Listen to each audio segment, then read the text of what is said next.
আমার এমন কেন মনে হলো যেন নাহার বাবুরও আঘাত লেগেছে? নাহার বাবু ঠিক আছেন তো? আমার এরকম কেন মনে হলো যেন রুহির কিছু হলো। আই হোপ যে রুহি ঠিক আছে। সরি নাহার, জানি না এটা কি করে ফুটে গেল, আমি তো বুঝতেই পারছি না। আমি ওষুধ লাগিয়ে দিচ্ছি। না, আমি ব্যান্ডেড লাগিয়ে দিচ্ছি। রুহির হলুদের ওই প্রলেপটা মাখিয়ে দিচ্ছি, তুমি এক্ষুনি ঠিক হয়ে যাবে। ডোন্ট ওয়ারি, আমি নিয়ে আসছি। রিল্যাক্স, ছোট্ট একটা সূচ ফুটেছে, কুড়ুল দিয়ে হাত কেটে যায়নি। রিল্যাক্স। এই বাটন ফাটন ছাড়ো, আমি এই শার্টটাই চেঞ্জ করে আসছি, ঠিক আছে? কিন্তু নাহার। It's okay. এই বাড়ির বউ হওয়ার স্বপ্ন দেখছো না? আগে তো এই ছোট ছোট কাজগুলো শিখে নাও।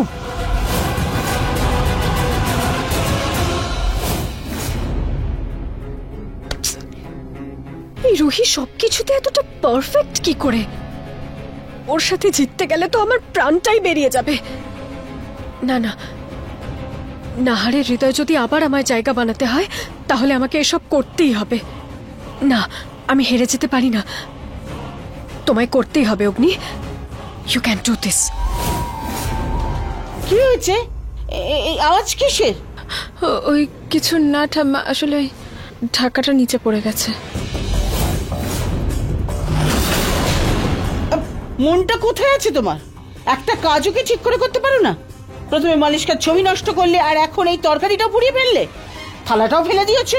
এই জন্য তোমার শ্বশুর বাড়ির লোকেরা তোমাকে এইখানে বাপের বাড়ি পাঠিয়ে ছেড়েছে। কোনো কাজ তো তোমাকে দিয়ে হয় না। একটা কাজ করো, সরো এখান থেকে, আমি করে নেবো, সরো। না না ঠাম্মা, আমি করছি। আরে না বাবা, তুমি যাও। যতক্ষণ মালিশকা বাড়িতে রয়েছে আমি কোনো রকম কোনো নাটক চাই না। সরো, আমি করে নেবো, সরো, যাও যাও।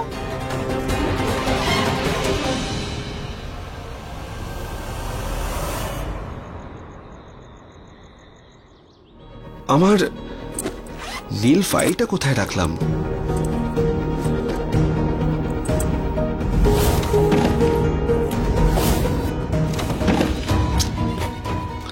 এখানেও তো নেই।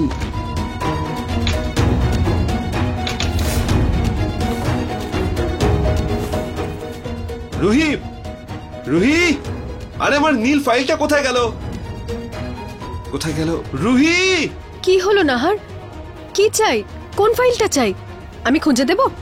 বলো না কোথায় আছে। আমি ওটা রুহি জানে, ওটাও।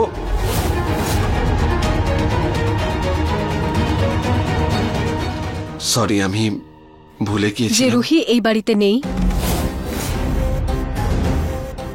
নাহার, আমি বুঝতে পারছি তুমি রুহিকে কতটা মিস করছো, কিন্তু ডোন্ট ওয়ারি। আন্টির এই রাগটা কমে গেলেই তুমি দেখো সব ঠিক হয়ে যাবে। রিল্যাক্স। এমনিতে একটা কথা বলবো? তুমি তো রুহিকে নিয়ে এত চিন্তা করছো, কিন্তু জানি না ওর কিছু যাচ্ছে আসছে কিনা। মানে আমি বলতে চাইলাম, দেখো না কালকে উৎসব ছিল, তারপরে রুহি বাড়িতেও আসেনি। জানি না ওর মনে কি চলছে।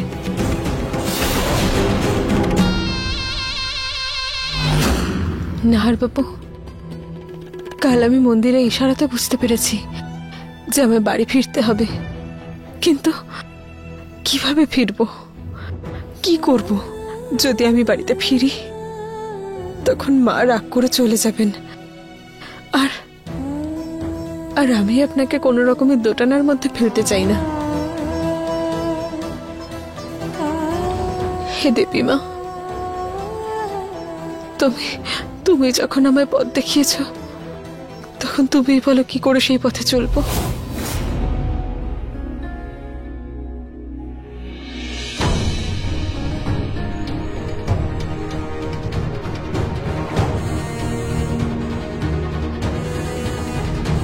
জুহিকে গুরুমার ব্যাপারে বলবো কি না?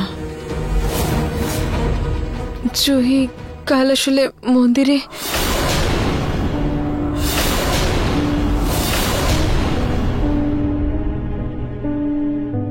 রুহি প্লিজ, তোর পরিবারের ব্যাপারে আমি কিছু জানতে চাই না। আমি তোর ভালো করতে চাই আর তুই আমাকে খারাপ ভাবিস। সেই জন্য তুই যা করতে চাস তাই কর।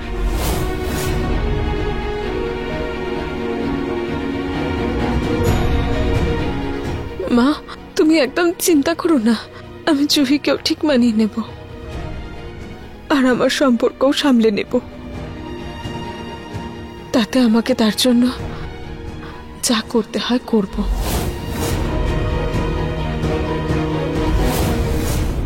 হ্যাঁ বল। কি 3 দিনের ক্যাম্প? না ইয়ার, দাদু তো আমাকে একদিনের জন্যও পাঠাবে না। 3 দিন তো অনেক দূরের কথা, হবে না। পুনম দেবী, আপনার নাতনি অনেক বদলে গেছে। আমি ওকে দুটো কথা কি শুনিয়েছি, ও রাগ করে ব্যাগ গুছিয়ে বাপের বাড়ি চলে এলো। ও নিজের ইচ্ছেই গেছে, কিন্তু ফিরবে আমাদের ইচ্ছে। আরে বাবা, আমি যদি দাদুকে মানাতে যাই না, এমনিতে 2 দিন লেগে যাবে। আর তোরা তো 2 ঘন্টার মধ্যে বেরোচ্ছিস, তাহলে তো একদমই সম্ভব নয়। তোরা যা, তোরা এনজয় কর। যেভাবেই হোক জুহিকে আমায় 3 দিনের ক্যাম্পে বাইরে পাঠাতেই হবে। যদি ও এখানে থাকে তাহলে রুহিকেও শ্বশুরবাড়ি পাঠানো মুশকিল হয়ে যাবে। একবার ও চলে গেলেই রুহিকে আমি এই বাড়ি থেকে ঘাড় ধাক্কা দিয়ে বার করেই ছাড়বো। কি বললে? 3 দিনের ক্যাম্প, তাও জুহি একলা? না না, আমি জুহিকে একলা ক্যাম্পে পাঠাবো না। ব্যাস। প্রতীকের বাবা, জুহি তো একটা মেয়ে, আজ না হয় কাল ওকে শ্বশুর বাড়ি পাঠাতেই হবে। যখন মেয়েকে বিদায় জানাবে তখন কি করবে তুমি? আর বাবা, একটু অভ্যেস তো করো ওকে ছাড়া থাকার, একটু একটু। আরে কি আজে বাজে কথা বলছো তুমি? শ্বশুর বাড়িতে গেলে ওর স্বামী ওর খেয়াল রাখবে, ওই ক্যাম্পে ওর খেয়াল রাখবে কে বলো? আর ও এতটাই দায়িত্বজ্ঞানহীন, আমি ওকে একলা পাঠাবো না। ব্যাস। কি গো প্রতীকের বাবা, এই প্রাচীন যুগের মতো কথা বলা বন্ধ করো তো। আর নিজের নাতনির উপর একটু ভরসা তো করো। এসব করলে যদি ও এরপরে জেদ দেখাতে শুরু করে না, তখন তুমি সহ্য করতে পারবে না, এটা বলে দিলাম আমি। দেখো পুনম, আমি রুহি আর ওর শ্বশুর বাড়ি নিয়ে যথেষ্ট টেনশনে আছি, আর এখন জুহির ক্যাম্প নিয়ে টেনশন নিতে পারবো না, প্লিজ। কিন্তু দাদু, আমি তো ক্যাম্পিং এর জন্য যাবই না। দেখো, ও তো যেতেই চায় না। হ্যাঁ দিদা, আমি কখন বললাম যে যাব? হ্যাঁ, ঠাকুমারে তোর, তুই বল না বল আমি সব বুঝতে পারি। তোর মনের মধ্যে কি হচ্ছে সব জানি আমি। আর তোর দাদুর তো শুদ্ধ রুহির চিন্তা। রুহি, তুমি দেখতে পাচ্ছ তো তোমার জন্য তোমার বোনের ইচ্ছেগুলো নষ্ট হচ্ছে।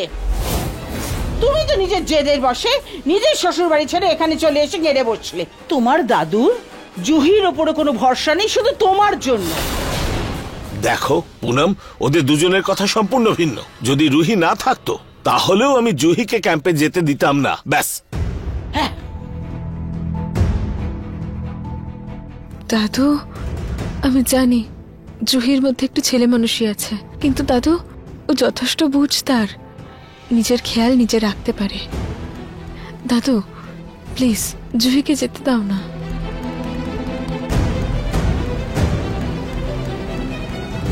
ঠিক আছে, কিন্তু জুহি, তুই আমায় কনস্ট্যান্ট ফোন করতে থাকবি, দিনে কমপক্ষে 3 বার, মনে থাকবে? হ্যাঁ দাদু। থ্যাংক ইউ দিদা, থ্যাংক ইউ আমার জন্য দাদুর কাছ থেকে পারমিশন নেওয়ার জন্য। I love you. আমার সোনা মেয়ে, চল গিয়ে নিজের ব্যাগটা গুছিয়ে ফেল, নিজের খেয়াল রাখবি, তাড়াতাড়ি কর, নাহলে বাসটা চলে যাবে। থ্যাংক ইউ প্রতীকের বাবা।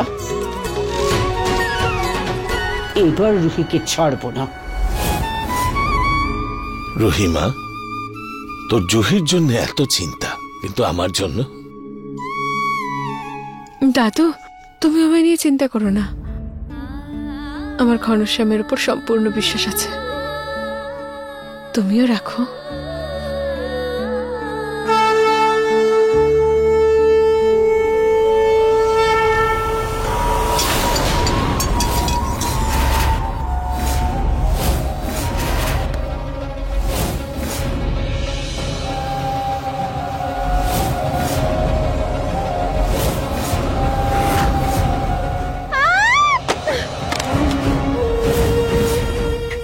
জিনিসও ঠিকঠাক করতে পারছি না আমি। বলে তো দিয়েছি তখন আমি, কিন্তু এবার করবোটা কি করে? ওরা তো আমাকে রান্নার মাসি বানিয়ে রেখেছে। এই লোকগুলো একদম অদ্ভুত টাইপের। বাড়িতে এতগুলো চাকর আছে, তারপরেও খাবার বাড়ির সদস্যই রান্না করবে। এই চাকরানি রুহিটা সারা দিন রান্নাঘরে কাটাতো, কখনো চা, কখনো জল খাবার, কখনো লাঞ্চ। অবশ্য ছিলই ওরকম,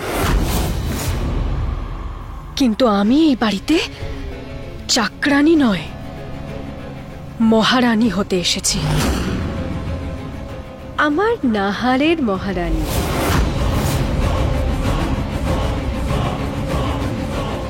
আমায় কিছু একটা তো করতেই হবে, আমি এসব করতে পারবো না।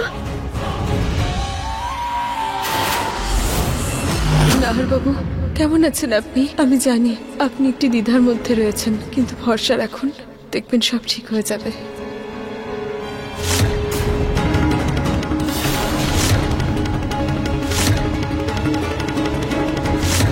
রুহি, তুমি কেন চলে গেলে?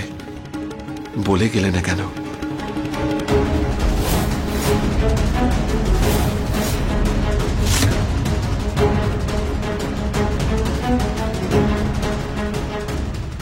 যদি রুহি এই বাড়িতে ফেরে, তাহলে আমি এই বাড়ি থেকে চিরকালের জন্য চলে যাব।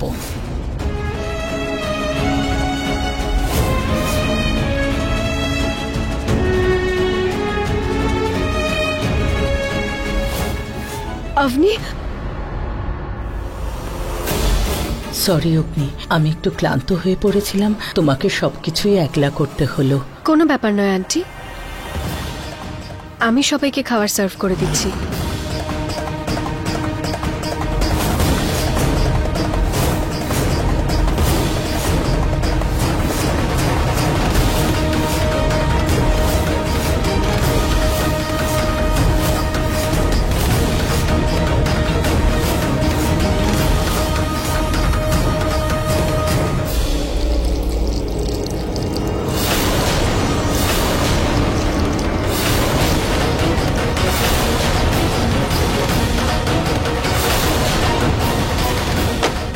অগ্নি, এসব কি করেছো? আরে এই সব খাবার তো পশু পাখিও খাবে না।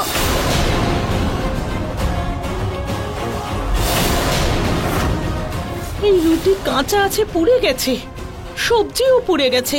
অগ্নি, কি সব? I am so sorry aunty, আমি অনেক চেষ্টা করেছিলাম, কিন্তু আমি সবটা সামলে উঠতে পারিনি ঠিক মতো। এইসব কাজে আমি তো একটু কাঁচা, তাই না? কিন্তু আন্টি, আই প্রমিস আমি সবকিছু শিখে যাব তাড়াতাড়ি। এইরকম খাবার দেখে আজকে রুহি বৌদির কথা খুব মনে পড়ছে। আপনি, আমি পুরো চেষ্টা করেছিলাম, আই ট্রাইড মাই বেস্ট। কিন্তু অগ্নি, সেদিন যখন তুমি মায়ের জন্য রান্না করলে তখন তো বেশ টেস্টি হয়েছিল। হ্যাঁ, কারণ সেদিন ঠাম্মিও আমাকে হেল্প করেছিল, আর ওই দিন এত খাবার বানানোর ছিল না, অল্পই খাবার বানাতে হয়েছিল। এত তাড়াতাড়ি এত লোকের রান্না করা খুবই কঠিন আপনি। আর তুমি তো বুঝতে পারছো, বলো, তুমিও কখনো কিছুই রান্না করোনি। I am so sorry aunty, আমার এরকম মনে হয় যে আমাদের এই বাড়িতে কোনো কুক রাখা উচিত, কারণ তোমারও শরীর ঠিক থাকে না, আর বাড়িতে সবাই খাবার না খেয়ে অফিসে যাবে, এটা তো ঠিক দেখায় না, বলো। আন্টি, তুমি বললে আমি কোনো ভালো কুকের সাথে কথা বলি। অগ্নিমা, এই বাড়ির যে খাবার সেটা রান্নার লোকের হাতে তৈরি হয় না, কারণ সেই খাবারে স্নেহের স্পর্শ থাকে না। আর এমনিতেও রুহির বানানো খাবারে যে স্নেহের স্পর্শ থাকে আর যেমন স্বাদ থাকে তা কেউ কখনো করতে পারবে না।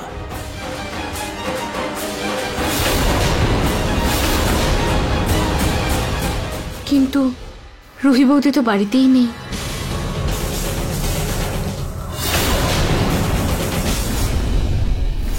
ঘনশ্যাম, প্লিজ আমাকে একটা রাস্তা দেখাও। আমি দাদুর এই চিন্তার কারণ হতে চাই না, কিন্তু আমি কিছু বুঝতে পারছি না যে আমি কিভাবে যাবো আমার বাড়িতে।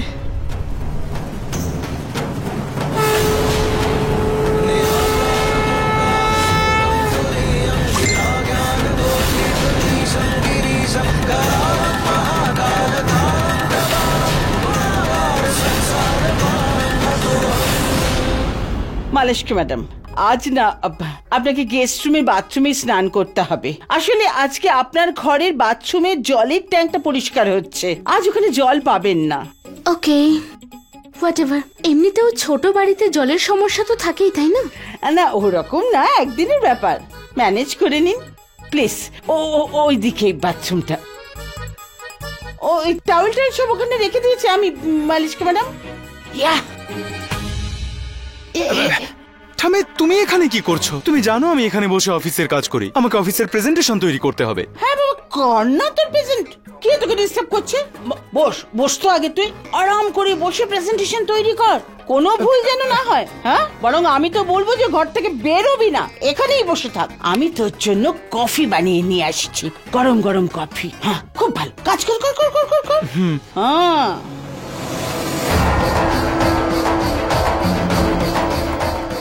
দারুণ ফিল্মের মতন সেট করেছি আমি। যেই মালিশকা ম্যাডাম স্নান করে বেরোবে, ওর ভিজে চুলের দিকে পিঙ্কুর নজর পড়বে, দুজনে কিছুক্ষণের জন্য পরস্পরের দিকে তাকিয়ে হারিয়ে যাবে, তবে তো ওদের মধ্যে ঘনিষ্ঠতা বাড়বে।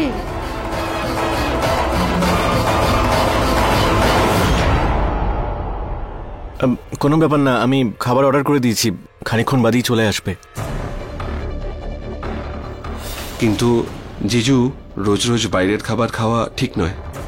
ছোট মা ঠাকুমার প্রবলেম হবে, আমাদের কিছু একটা সলিউশন বের করতেই হবে। আরে বললাম না, যাও এখান থেকে, নয়তো পরের বার লাঠি পড়বে ঘাড়ে। আরে এই গার্ড আবার কাকে ঢুকতে দিচ্ছে না, আমি দেখে আসছি। আরে ম্যাডাম, শুনতে পাচ্ছেন না আপনি? বাইরে যান। আরে দাদা সরুন, আপনি এখানে দাঁড়ান তো, আমাকে বাড়ির বাইরে কি করে বের করছেন? আমাকে একবার মালিকের সঙ্গে দেখা তো করতে দিন। বাইরে যান বলছি। কি হয়েছে নাকি? দাদা আপনি শুনুন, আমাকে সাহেবের সঙ্গে কথা বলতে দিন। কি হয়েছে? কে আপনি? স্যার ও। আরে দাদা আপনি চুপ করুন তো, কথা আমি বলছি তো। দাদা নমস্কার, আমি চাকরি, আমি লোকের বাড়িতে রান্না করি। এত সুস্বাদু রান্না করি যে খাবারের সাথে সাথে লোকে বাসনপত্র চেটে খেয়ে ফেলে। আপনাদের এই পুরো কলোনিতে সবার বাড়িতেই তো রাঁধুনি আছে, আর এখানে আপনারা নিজেরাই শুধু কষ্ট করে রান্না করেন, তাই আমি ভাবলাম আপনাদের বাড়িতে এসে রান্নার দায়িত্বটা যদি নিতে পারি। আমি সব রান্না পারি, রান্নার পরে বাড়ি পরিষ্কার টরিষ্কারও না হয় করে দেবো। আমাকে কাজটা রেখে দিন না এত সাহেব। পারদর্শী যখন কাজে, তখন কি অন্য কোথাও কাজ করছো না কেন? আমাদের বাড়ি হাজির হয়েছো কেন? আরে এটাকে পেছনে বলে না ঠাকুমা, এটাকে বলা হয় সাহায্য করা। Thank god. না তো কাজের কমতি আছে নাকি আমার আবার? ওই শুনেছিলাম আপনারা নাকি খুব দয়ালু, সেই জন্য চলে এসেছিলাম এখানে। আরে ম্যাডাম আমাকে রেখে তো দেখুন, কাজ নিয়ে কোনো রকমের কমপ্লেন করতে পারবেন না। আন্টি, আমাদের প্রবলেমের সলিউশন নিজেই এসেছে, প্লিজ ওকে রেখে দিন না প্লিজ আন্টি। মানে সবাই ভালো রান্নাও খেতে পারবে আর তুমি বিশ্রামও নিতে পারবে, প্লিজ আন্টি। তাছাড়া ছোট মা, আইডিয়াটা খারাপ নয় কিন্তু। সনি, রান্নাঘরে সম্পূর্ণ তোমার অধিকার, তুমি যা সিদ্ধান্ত নেবে সেটা আমাদেরই সিদ্ধান্ত।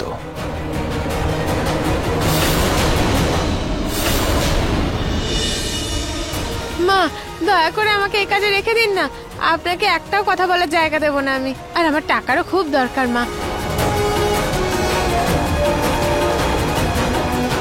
ওয়াচম্যান, বাইরে বের করো ওকে, আমাদের বাড়িতে কাজের লোক লাগবে না।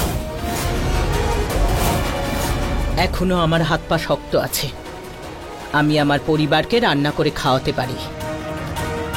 আর অগ্নি, তোমাকে রান্না করা আমি শেখাবো, পরিবারের সদস্যই রান্না করবে, বাইরের কেউ নয়।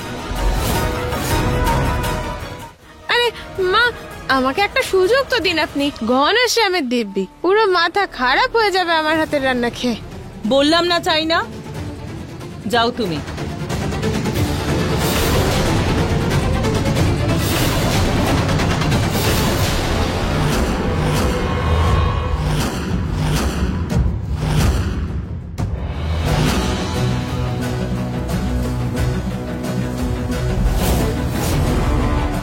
বলছি বাইরে চলো।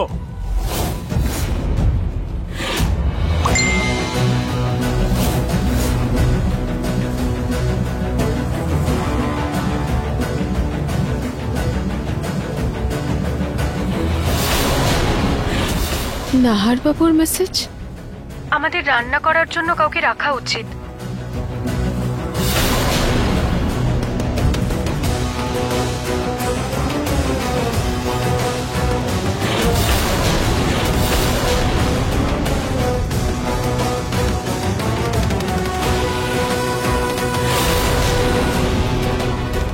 জানি না কোন রেকর্ডিং চলে গেছে রুহির কাছে। আই জাস্ট হোপ ও যেন না শুনে। হে ঘনশ্যাম, এখানে তো সব গন্ডগোল হয়ে যাচ্ছে। আমি ভেবে এসেছিলাম তো একজন রাঁধুনি হয়ে এই বাড়িতে ঢুকবো, কিন্তু মা তো পরিষ্কার না বলে দিচ্ছেন। এবার আমি কি করি? কি করে ঢুকবো এই বাড়িতে? একটা কোনো রাস্তা দেখাও তুমি আমায় ঘনশ্যাম। এই সোনিয়া আন্টি তো আমাকে চাকরানি বানানোর কথা ভেবেই নিয়েছে। কিছু একটা করতেই হবে।